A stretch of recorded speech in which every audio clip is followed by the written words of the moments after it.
জেলে থাকাকালীন নিয়মিত বিডিআরদের সাক্ষাৎকার নিতাম, কিন্তু একটা পর্যায়ে আমাকে আমার বন্ধু বান্ধব আমার পরিবারটা জানতে পেরে হুঁশিয়ার করে দিল। তারা বললো এটা নিয়ে কোনো কিছু বলা যাবে না। বিডিআর ঘটনা যখন ঘটে তখন কিন্তু আমি সাংবাদিক হিসেবে সেখানে গিয়েছি। তখন আমি 2 নম্বরে ওই লেকের পারে একটা ড্রেনের মধ্যে ঢুকিয়ে ওখান থেকে চলে যাচ্ছে।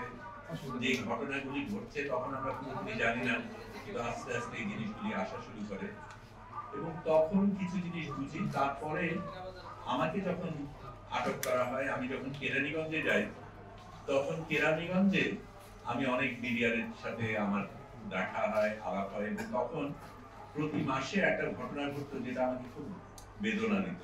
প্রতি মাসে কাশিমপুর থেকে শয়ে বিডিআরকে আনা হতো কেরানীগঞ্জে দান্ডাবেরি করার কোনো নিয়ম আমাদের দেশে নেই, কিন্তু সেটাই হতো।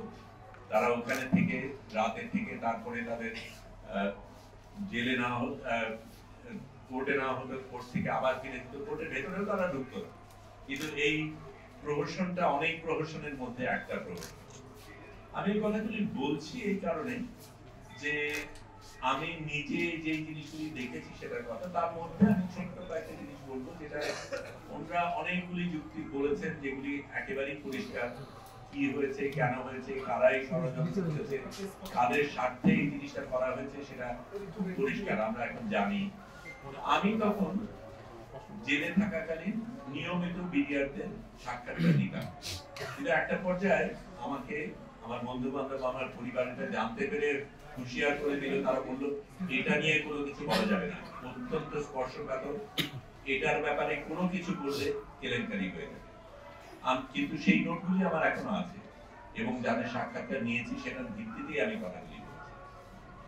এটা পরিষ্কার যে যেই নিপীড়ক সরকারকে আমরা এত কষ্ট করে ঘটিয়েছি, এই নিপীড়ক সরকার কিন্তু তার ব্যক্তি স্বার্থে, তার দলের স্বার্থে এই জিনিসটা ঘটিয়েছে এবং আমাদের দেশকে ক্ষতি করার উদ্দেশ্যে, পার্শ্ববর্তী দেশকে সুযোগ দেওয়ার কারণে, তার প্রতিদ্বন্দ্বীদের দুর্বল করার জন্য এবং আমাদের বলিষ্ঠ একটা আর্মি এবং বিডিআর রয়েছে তাদেরকে দুর্বল করার পেছনে এই চিন্তাটা ছিল। এবং এটা পরিষ্কার কিভাবে কারা করেছে, তাপস করেছে, তখনকার হোম মিনিস্টার যারা ছিলেন তারা করেছেন। আমি তারপরে যারা তদন্ত করেছেন তাদেরও সাক্ষাৎকার নিয়েছি এবং এটা ঠিক এখন আমি এই কথা বলতে পারছি, তখন বলতে পারতাম না। কিছুদিন আগে 5ই আগস্টের আগে সেই সুযোগ ছিল না, কিন্তু আমার কাছে এটা একেবারে পরিষ্কার।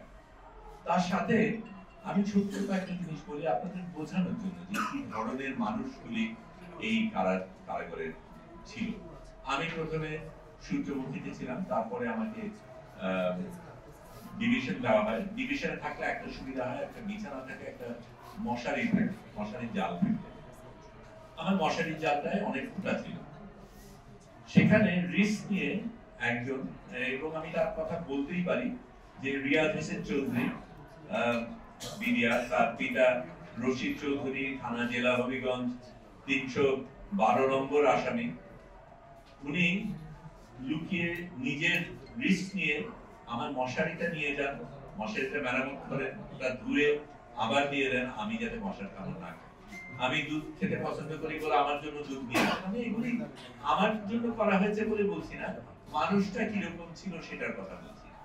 আবার তার মাধ্যমে তিনি এখনো জেলে, এবং জেলে থাকার কারণে আপনাদের সামনে এই কথাগুলি বলতে পারছেন না। জেলে থাকার কারণে যার তিনি ব্যাটম্যান ছিলেন, মেজর শফিকুল ইসলাম, তার কথা বলতে পারছেন না যে সেই সময় শফিকুল ইসলামের স্ত্রীকে সে নিজের রিস্ক নিয়ে ওখান থেকে পালানোর ব্যবস্থা করে যাতে সে নিরাপদে বাইরে যেতে পারে।